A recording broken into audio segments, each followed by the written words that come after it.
పూజ్య హరినారాయణ గారికి రాజపరిపాలన నమస్కారాలు. శివవర్మ గారికి, రామకృష్ణ సేవా సమితి సభ్యులు, భక్తులు అందరికీ కూడా నా యొక్క నమస్కారాలు.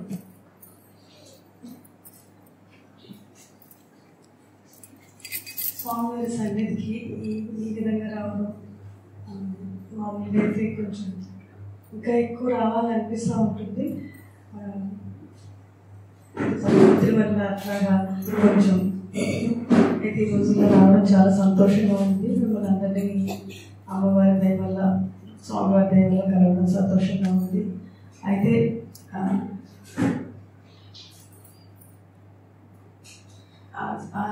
మాకు దయ వల్ల ఈ విధంగా ఉన్నానని చెప్పేసి నేను చెప్తాను, అలాగే అనుకుంటాను, అలాగే భావిస్తాను. గత 25 సంవత్సరాలుగా లాస్ట్ టైం కూడా చెప్పాను, నేను మట్టితో అనుబంధం ఉంది. 2000లో నేను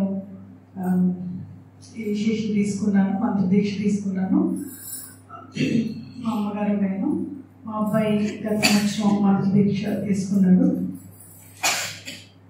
అయితే అప్పటి నుంచి కూడా రామకృష్ణ వారి పరివారంలో ఒక సభ్యుల కిందే, అట్లాగే నన్ను ఎక్కడ వర్క్ చేసినా, రంపచోడవరంలో వర్క్ చేసిన, విజయవాడలో వర్క్ చేసిన, హైదరాబాద్లో వర్క్ చేసిన, రకరకాల కార్యక్రమాల్లో ఇన్వాల్వ్ అవుతూ ఉంటాను. అది స్వామివారి దయ కింద భావిస్తాను. వారి ఆజ్ఞ ప్రకారం జరుగుతున్నట్టు అనిపిస్తుంది నాకు. ఐటీడీఏ పీఓ ప్రాజెక్ట్ ఆఫీసులో ఉన్నప్పుడు రామకృష్ణ మఠ్ వారు చాలా మంచి యాక్టివిటీస్ చేసేవారు అక్కడ. అయితే ట్రైబల్ ఏరియాలో ట్రైబల్ హెల్త్ అంటే మాకు చాలా ప్రొటెక్షన్, నేను చాలా ఎట్లా అన్ని ఫెసిలిటీస్ ఉంటాయని అంటే ప్రతి వారం థర్స్డే మెడికల్ వెహికల్లో డాక్టర్స్ వచ్చేవారు. అది నాకు ప్రశాంతని ఇచ్చేదంట. ఈరోజు మీరు వస్తున్నారు, ఈ ప్రాంతం నేను మరీ అవ్వక్కర్లేదు, మొత్తం అంతా అక్కడ చూసుకుంటారు. అట్లాగే ప్రతి వారం స్పెషలిస్ట్లు వచ్చి చేయడం, అక్కడ మేము కూడా ఇన్వాల్వ్ అయ్యి మంచి కార్యక్రమాలు చేయడానికి వీలుగా ఉండేది వారి యొక్క ప్రోద్బలంతో. అట్లాగే రీసెంట్గా అంటే నేను యూత్ సర్వీసెస్లో ఉన్నప్పుడు, యూత్ సర్వీసెస్లో పెద్దగా పని చేసే అవకాశం ఏమి ఉండదండి అక్కడ. అంటే ఇంతకుముందు చాలా ఇంపార్టెన్స్ ఉండేది.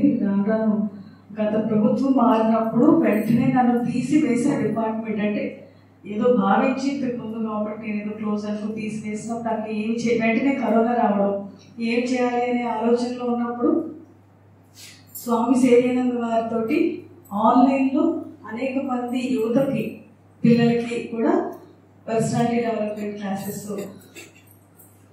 చదువు లక్ష్యాన్ని ఎట్లా పెట్టుకోవాలి, ఎగ్జామ్స్లో టెన్షన్స్ ఎట్లా దాటాలి, లక్ష్యాన్ని ఎట్లా సాధించాలి అని చెప్పేసి వివేకానంద వారి యొక్క వాక్కులు, రామకృష్ణ వారి గైడెన్స్ అంతా కూడా సేవ్యానంద గారితో మేము ఆన్లైన్ క్లాసెస్ 2 సార్లు వచ్చి మా ఆఫీస్ నుంచి చెప్పడం జరిగిందండి. అట్లాగే మొన్న నేను టెక్నికల్ ఎడ్యుకేషన్ కమిషనర్గా చేశాను. నేను ఇక్కడికి రావడం ముందు 2 సంవత్సరాలు టెక్నికల్ ఎడ్యుకేషన్ ఉన్నప్పుడు కూడా రాష్ట్రంలో ఉన్న టెక్నికల్ ఎడ్యుకేషన్ పిల్లలందరికీ కూడా సేవ్యానంద గారు ఒక క్లాస్ తీసుకున్నారు. యువత అనేది చాలా ముఖ్యం దేశ భవిష్యత్తుకి. ప్రతి కుటుంబంలోనూ ఉంటారు, అందరికీ ఎంతో ముఖ్యం, దేశానికి కూడా అంతకంటే ముఖ్యం. అయితే వాళ్ళు పెడదవ పట్టకుండా సన్మార్గంలో ఉండడానికి వివేకానంద వారి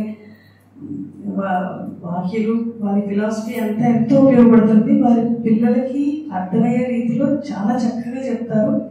యాక్చువల్గా యూత్ సర్వీసెస్లో చేసిన వీడియోస్ ఇప్పటికీ కూడా మా YouTube channel, youth welfare department YouTube ఛానల్లో ఇంకా ఉన్నాయండి. అలాగే జాగృతి అని చెప్పి స్వామి వివేకానంద వారి జయంతి జనవరి 12న నేషనల్ యూత్ డే అని చెప్పి సెలబ్రేట్ చేసుకుంటాం దేశవ్యాప్తంగా.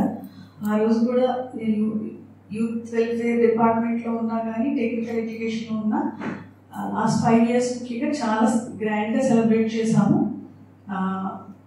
లాస్ట్ ఇయర్ ప్రత్యేకంగా సేవ్యానంద గారు రాజమండ్రి వెళ్ళినాక జాగృతి అనే పేరు మీద పాలిటెక్నిక్ గవర్నమెంట్లో ఉండే ప్రతి విద్యార్థికి ఒకటి 30-40 మంది పిల్లలకి ఎగ్జామ్ ఒక టాపిక్ ఇచ్చి దాని మీద ఎగ్జామ్ కూడా కండక్ట్ చేసి వాళ్ళందరూ పిల్లలందరూ కూడా చాలా యాక్టివ్గా పార్టిసిపేట్ చేశారు. వాళ్ళందరికీ కూడా బుక్స్ ఇవ్వడం జరిగింది. ఇవన్నీ కూడా అంటే రామకృష్ణ వారి కార్యక్రమాలు ఇవన్నీ కూడా పిల్లల దగ్గరికి తీసుకెళ్ళడం అనేది అది ఒక మంచి అవకాశంగా భావిస్తాను. అలాగే శ్రీనివాసానంద స్వామీజీ లాస్ట్ ఇయర్ ఈ పాలిటెక్నిక్ కాలేజెస్ అన్ని చూస్తూ కడప, సింహాద్రిపురం ఈ ఊర్లు అన్నీ వెళ్తాం ఒక 3-4 ప్లేసెస్. అప్పుడు కడప మట్లో శ్రీనివాసానంద స్వామి వారిని అంతకుముందు విజయవాడలో బాగా తెలుసు స్వామివారు శ్రీనివాసానంద మహారాజ్ గారు. బట్ కడపలో లాస్ట్ ఇయర్ అమ్మవారి పుట్టినరోజు నాడు జయంతి రోజున కలిసి వెళ్ళి అక్కడ ప్రసాదం తీసుకునే అదృష్టభాగ్యం కలిగింది. మా డిపార్ట్మెంట్లో కూడా చాలామంది భక్తులు ఉన్నారు. చాలామంది చాలా డెడికేషన్తో వర్క్ చేసేవాళ్ళు ఉన్నారు. స్వామివారి అంటే భక్తులు ఉన్నారు. వారందరికీ కూడా వచ్చే అవకాశం చెప్తాము వారందరికీ కొంచెం ఇక్కడ. అలాగే ఇంత అంటే హైదరాబాద్ మట్టి నాకు తెలుసు. ఫస్ట్ నాకు ఆ హైదరాబాద్ మట్టి అంటే మీరందరూ చూసే ఉంటారు. అది చాలా పెద్దగా అసలు మందిరంలో కూర్చుంటే ఒకలాంటి ప్రశాంతత వస్తుంది. మా హస్బెండ్ ఉమేష్ చంద్ర గారు చనిపోయిన 3rd డే నేను మట్టుకెళ్ళాను.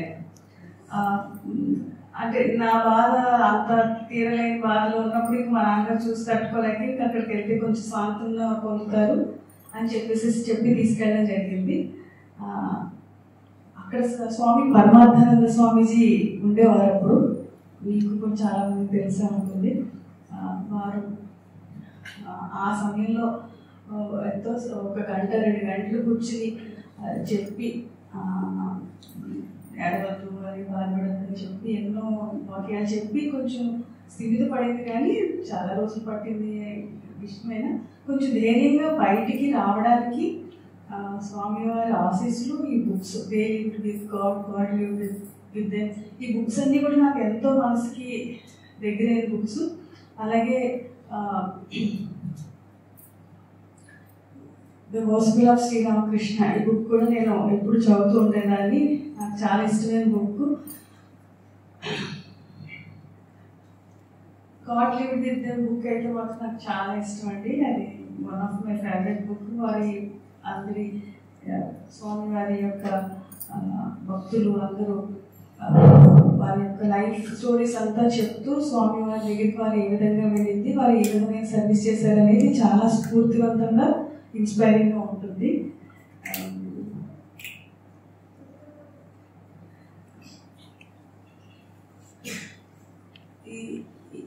హైదరాబాద్ మట్ గురించి నేను ఎందుకు చెప్పానంటే హైదరాబాద్ మట్లో కూర్చుంటే ఎంత ప్రశాంతంగా అనిపిస్తుందో ఈ ప్రదేశం అంతా కూడా ఇంత ప్రశాంతంగా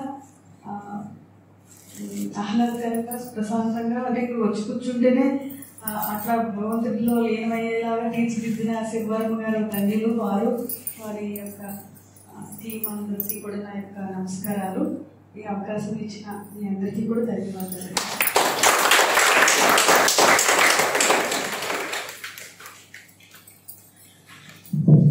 చాలా సంతోషం అమ్మా.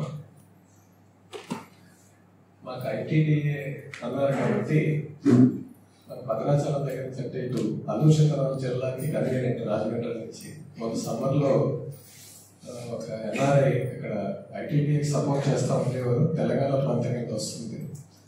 సమ్మర్ వచ్చేటప్పుడు వాళ్ళకి వాటర్ ప్రాబ్లం అని ఆయనే ఓన్గా కొండపైన ట్రైబల్ చిల్డ్రన్కి సోలార్ పవర్ తోటి కాటేజ్ కట్టి రెసిడెన్షియల్ స్కూల్ రన్ చేస్తారు. సమ్మర్ వచ్చినప్పుడు పిల్లలు పేరెంట్స్ తీసుకెళ్ళేవారు కాదు. వాటర్ ప్రాబ్లం రిక్వెస్ట్ చేస్తే ఎన్ఆర్ఐ 1 month ఇక్కడ నివేదిత భవన్లో పెట్టి సమ్మర్లో అంటే మన ఇనాగరేషన్ అవ్వకముందే పిల్లలందరినీ పెట్టి 1 month చాలా కోర్సెస్ ఇక్కడ చేయించాం టీచర్స్ చేత. కోలాటం కానీ డ్యాన్స్ కానీ భజన్స్ కానీ 1 monthలో మా టీం అంతా వాళ్ళు చూసి ఇంత షార్ట్ టైంలో పిల్లలు ఇంత అలాగే మార్పు వస్తుందో వాళ్ళు అని చెప్పని మా విలేజ్లో ఇక్కడ కదా ప్రోగ్రామ్స్ పెట్టుకున్నాం, ఆ కార్యక్రమం జరిగింది. అలాగే ఇది పిల్లల ప్రోగ్రామ్ కూడా ఈరోజు మా విలేజ్లో కానీ లేదా కైకలూరులో కానీ మహారాజు ఇద్దరు. అంటే నేను సన్నివాసానంద మహారాజు మీకు పరిచయం ఉందో తెలియదు నాకు. మార్నింగ్ నేను శివానంద మహారాజు గారు చెప్తానంటే నాకు తెలుసండి మేడం కడప కూడా వచ్చారు, ఇట్లాగా శారదాదేవి జయంతి రోజు వచ్చారు మాతో చెప్పారు. విజయవాడలో పరిచయం ఉందని కూడా చెప్పారు. ఈరోజు వాళ్ళిద్దరూ మీకు పరిచయం ఉండటం, ఆ మీరు కూడా అంటే నేను ఫోన్ చేసి రమ్మంటే అప్లికేషన్ అనుకుని వస్తారేమో, నేను ఎప్పుడు మీకు ఫోన్ చేయట్లేదు అంటే ఎప్పుడు అనుకుంటే అప్పుడే వస్తారు కదా అని ఇన్విటేషన్ పెట్టి వదిలేస్తున్నాను. అంటే మీరు మళ్ళీ ఫోన్ చేసి చాలాసేపు మాట్లాడారు పొద్దున్న స్వామీజీ గురించి ఎట్లా కానీ చాలా సంతోషం. మీరు కలెక్టర్ కిందే కాకుండా ఈ ఆధ్యాత్మిక మార్గంలో ఉన్నారు, మాకు చాలా సంతోషం మీరు రావడం, చాలా ధన్యవాదాలు. అలాగే ఇప్పుడు ఈ కార్యక్రమానికి కడప రామకృష్ణ మిషన్ నుంచి వచ్చిన స్వామి సన్నివేశానంద మహారాజ్ ప్రోగ్రాం ముందు లేదు, రేపేళ్ళున్న మండే చూస్తే ఈస్ట్ గోదావరిలో ఉందని తెలిసి శివానంద మహారాజ్ గారు చెప్పిన వలన ఆయన్ని రిక్వెస్ట్ చేసి ఈ 2 days కైకలూరు భీమవరం కూడా ఉండాలని రిక్వెస్ట్ చేయడం, ఆయన కూడా రావడం చాలా సంతోషం. మహారాజ్ రావడం తీసుకెళ్ళి అలాగే శివానంద మహారాజ్ గారికి అంటే ఆయన మాటల్లో ఎంత స్పష్టత ఉంటుందో మేడం మీకు తెలిసి ఉండొచ్చు. ఆయన అంటే చాలా కాలం మేమంతకాలం వారితో అసోసియేట్ అవ్వకపోయినా ఆయన మాటల్లో స్పష్టత ఎంత పొరుగు మాటలు రాకుండా ఎంత క్లియర్గా ఉంటుందో. ముందు కూడా మా సమితికి 2 సార్లు వచ్చారు కాబట్టి రిక్వెస్ట్ చేస్తాం పిల్లలకి వాల్యూ యాడెడ్ క్లాసెస్ చేయాలని చెప్పి ఆ ఎక్సర్సైజ్ మా విలేజ్లోనే స్టార్ట్ చేసాము. శారదా మఠ మాతాజీలతో మా టీచర్స్ ఇంత ట్రైన్ చేసి 3rd, 4th, 5th, 6th, 7th, 8th, 9th, 10th 3 రకాల సిలబస్ త్యాగరాజపురం మాతాజీతో చేసి వాళ్ళ టీచర్స్ ట్రైన్ చేసి వాళ్ళని every week 2 classes value added classes వాళ్ళ క్యారెక్టర్ బిల్డప్ చేయడం కోసం. ఆ పిల్లలు మళ్ళీ 10th అయిన తర్వాత మళ్ళీ డివేట్ అవ్వకుండా ఉండడం కోసం ఆ పిల్లలు మా స్కూల్ పిల్లలు 400 చిల్డ్రన్, అట్లాగే కొన్ని స్కూల్స్లో ఉన్న మంచి పిల్లలు ఎవరైనా ఉంటే సంస్థ నుంచి ఫైనాన్షియల్ సపోర్ట్ చేసి ఇక్కడే కార్యక్రమాలతో పాటు వాళ్ళు బాగా చదువుకునేటట్టు ఉండాలని చెప్పి శారదాన్ని మేము శంకుస్థాపన చేయడం జరిగింది. అది మీ నోటీసు కూడా తీసుకొచ్చాం. కన్స్ట్రక్షన్ అవుతుంది. నెక్స్ట్ అకాడమిక్ ఇయర్ వచ్చేటప్పటికి ఒక 40 to 50 చిల్డ్రన్ ఇక్కడ ఉండి వాళ్ళ ఎడ్యుకేషన్ ప్రయారిటీ, బట్ ప్యారలల్ ఏదైతే మిస్ అవుతున్నారో అవన్నీ మిస్ అవ్వకుండా ఇక్కడ పెట్టాలని చదివించాలని చెప్పి చేస్తున్నాం. ఆ కార్యక్రమానికి శివానంద మహారాజ్ గారు పిల్లలు దానికోసమే వచ్చారు బేసిక్గా, బట్ పార్ట్ ఆఫ్ దట్ కొంత డివోటీస్ కూడా ఉంటారు కాబట్టి ఈరోజు ఇక్కడ రావడం జరిగింది. ధన్యవాదాలు మహారాజ్ గారికి కూడా.